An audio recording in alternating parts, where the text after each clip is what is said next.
Hey guys, Dragon Ball Super Manga Chapter 10 has been revealed recently and I'm going to review it shortly in this video. Basically, from a fan's perspective, the manga didn't reveal us any new information like it used to do. Basically, it just caught up with episode 34 of Dragon Ball Super anime series. Previously till manga chapter 9, the manga was ahead of the anime and we used to get further continuation of the story in the manga, which was later shown on anime. But it looks like from now on the anime will be ahead of the manga, and I personally think that's the right way to go. Now, chapter 10 was basically a catch-up with the major outcomes obviously being the same. However, they made some mini changes in the details, and in my eyes, they made one very major change, or at least avoided a major thing. That I will highlight now. So mainly, the story follows Frost suddenly stuns and defeats Goku. No one knows what happens. Frost still keeps up the good guy act.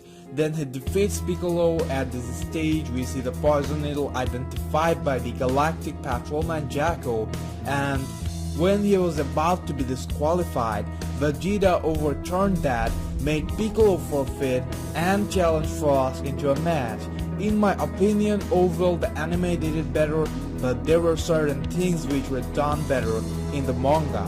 The Goku vs Frost match was way brutal and effects were top notch. I really liked how Toyo Turtle designed the characters, and the key attacks and the impacts around it were just 5-star. So in the manga the characters looked more accurate and the attacks looked better. What they did with key attacks was just impressive. Like they go boom boom and the key attacks are all over the place, touching the air barrier and all. It looked very explosive and brutal. One more thing, Frost looked to have given Goku a better contest in the manga than in the anime. Honestly, I thought the anime made Frost look too weak with all those fails and especially the expressions. Here he's just like misses a move and then goes to another instantly, not making him look like an idiot. The climax scene was played out fast. Frost just punched him with the needle and then a moment of sudden struggle and then Goku is eliminated. They made it look more like it happened so fast. Can't disagree on how the anime shows it either, because all the fights are shown in a slowed down manner. They're all faster than light, so we wouldn't be able to see them anyway. But the haters takes this to their advantage and are like, oh look, Goku is slow, he had so much time. Anyway, then they moved to Piccolo vs Frost. This fight wasn't too better or worse than the anime. Mainly they did one thing right and another wrong. In the anime, Piccolo took off his weighted clothing before the match, but in the manga he did it in the match, and I think manga did it better. It always looks more suitable when Piccolo does it while fighting. You know, it's like his signature style. If Piccolo takes that off, it means things just got serious. Then again, I didn't like what they did with Piccolo's extended arm technique. It basically failed to grab Frost, which was disappointing. Because Piccolo grabbing Frost with that extended arm was probably the coolest thing in the anime. So that led to a different way of taking Piccolo out. He poisoned him with a punch like he did to Goku and then eliminated him quickly. Now, coming to the major change they made here, as we know, in the anime Frost revealed how he cheated with Universe 7 and how he manipulated people of his own universe like Kabe. He explained how much of an evil mastermind he is with such an evil smile. It just made us want to break him into pieces for playing with us.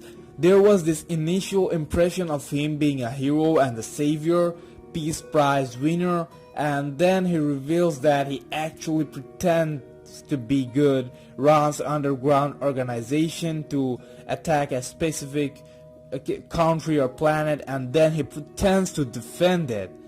All that for advantage of his business scheme. It's like world politics described in short.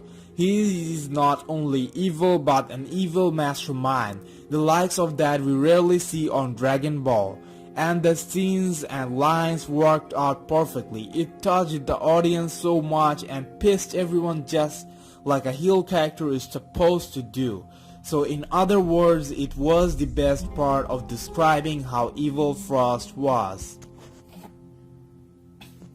But in case someone reads the manga only, they won't know that Frost is an evil mastermind. He just cheated and he's like, oh yes, I did it for the win, just finish it off quickly.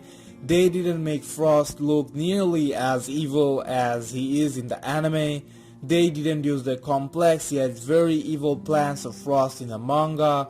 All that peace prize and using war for business, it's not there. I kind of find it hard to believe that they are going to leave out such an important part. I feel as though they will perhaps mention these details later on. However, they did detect he was cheating and was about to disqualify him when Vegeta interfered. Yes, that the entire main thing went on according to the plot. But I'm just surprised and disappointed that they laid out this evil mastermind part, which actually perfects the twist. If you read the manga only, you wouldn't feel nearly as betrayed as anime made you feel. Anyway, I am adding a Dragon Ball Super episode 35 preview in which I talked about Vegeta vs Frost matchup in this video. So if you want to continue watching, do it.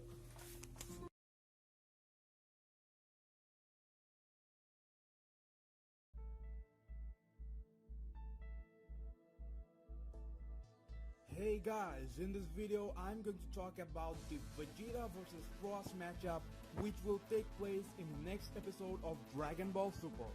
As we know, Frost surprisingly stunned and defeated Goku, and then his winning streak continues as he defeated Piccolo.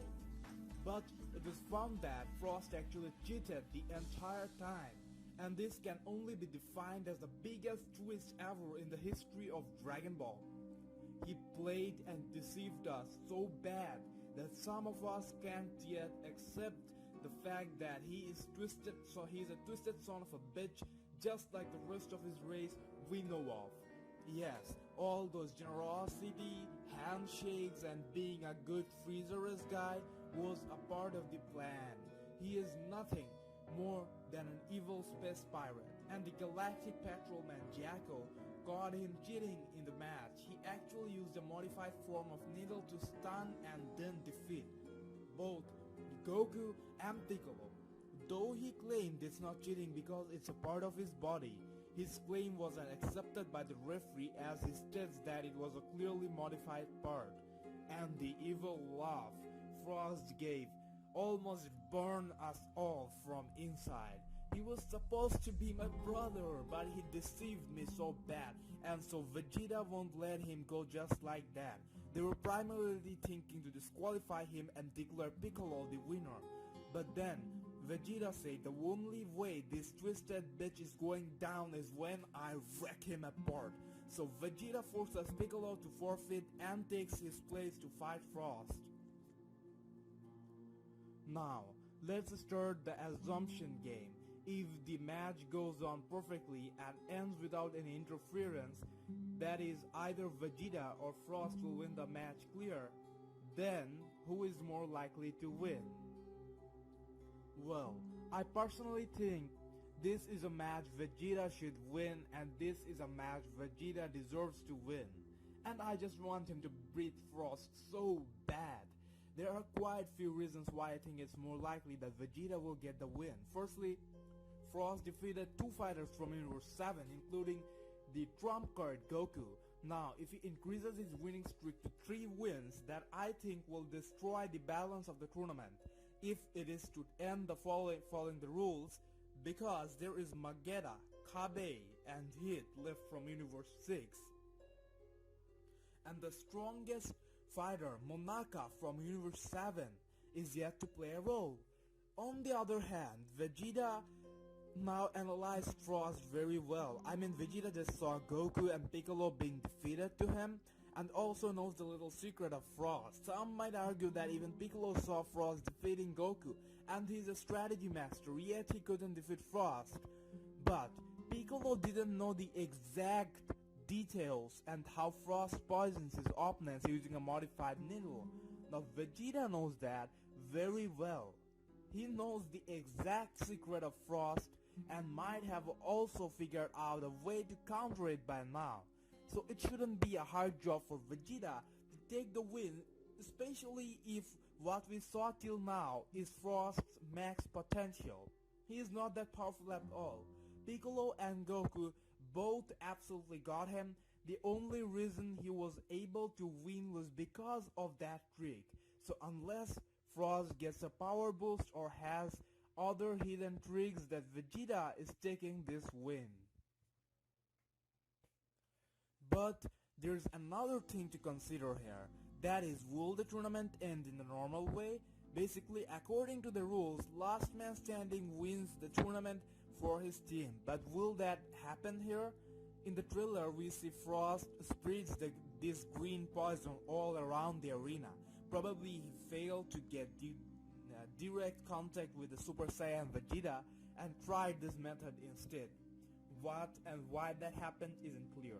But one thing is certain and is very important, and that is heat interferes.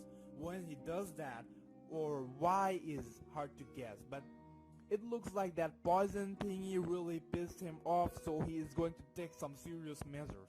It was almost like Frost was being a badass there, and the bigger badass walks in. The ground around it was getting crystallized like something, or is it dimensional related? Whatever it was very certain that heat had something to do with Frost. We see terrified Frost and his eye, in his eye the reflection of heat are visible.